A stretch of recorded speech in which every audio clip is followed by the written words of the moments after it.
देवगड निपाणी राज्यमार्गाच्या दुरुस्तीच्या कामात मोठा भ्रष्टाचार झाला असल्याचा आरोप मनसेच्या पदाधिकाऱ्यांनी केलाय।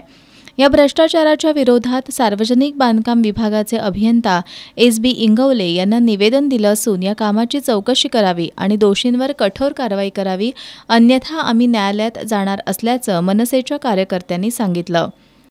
देवगड निपाणी महामार्गावर गेली 3 ते 4 वर्ष झाली संत गतीने काम सुरू आहे।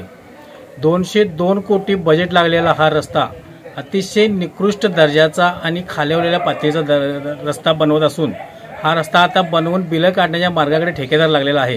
परंतु याच्यामधले बरेचसे पीस असे आहेत रस्त्याचे की ज्याच्यामध्ये कामच झालेलं नाही। काही ठिकाणच्या मोहरे किंवा काही ठिकाणचे पूल आहेत जे जसेच्या तसे आहे, त्या पुलावर सुद्धा पैसे मिळवायचं काम सुद्धा नव्याचं जुनं करून मिळवायचं काम सुरू आहे।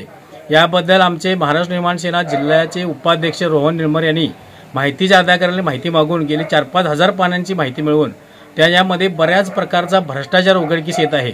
या उघडकीस आलेल्या भ्रष्टाचारासंदर्भात आपण सार्वजनिक बांधकाम विभाग उपअभियंता इंगवले राधानगरी यांना आपण निवेदन दिलेलं आहे की 8 दिवसाच्या आत तुम्ही याच्याबद्दलच्या वेगवेगळ्या प्रकारची आपल्याला माहिती, चांगल्या पद्धतीची माहिती पुरवली नाही तर महाराष्ट्र निर्माण सेनेच्या वतीनं हायकोर्टामध्ये रीट पिटिशन दाखल करून या संबंधित ठेकेदार, संबंधित अधिकारी यांच्यावर कठोर प्रकारची कारवाई करण्यासंदर्भात आणि त्यांच्या ते ठेकेदाराला काळ्या यादीत टाकण्यासंदर्भात या हायकोर्टामध्ये दाद मागितली जाणार आहे आणि संबंधित जे काही अधिकारी असतील त्यांना निलंबनाची कारवाई तात्काळ करण्यात यावी, अशा पद्धतीची महाराष्ट्र निर्माण सेनेची भूमिका आहे। उपअभियंता एस.बी. इंगवले यांनी राज्यमार्गाच्या दुरुस्तीचं काम गेल्या 4 वर्षांपासून सुरू असल्याचं सांगितलं।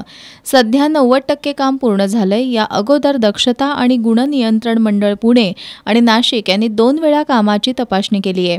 यामध्ये कोणत्याही प्रकारचा गैरव्यवहार झाला नाही। हे काम नियमाप्रमाणे सुरू असल्याचं सार्वजनिक बांधकाम विभागाचे उपअभियंता इंगवले यांनी सांगितलं। यावेळी जिल्हाध्यक्ष नागेश चौगले, उपाध्यक्ष रोहन निर्मळ, युवराज येडुरे, राजेंद्र चव्हाण, सौरभ पवार, विनायक आवळे, प्रवीण मनुगडे, प्रशांत सनदी, जगदीश पाटील, महेंद्र पाटील, संदीप चव्हाण, अमित कोरे आदी उपस्थित होते।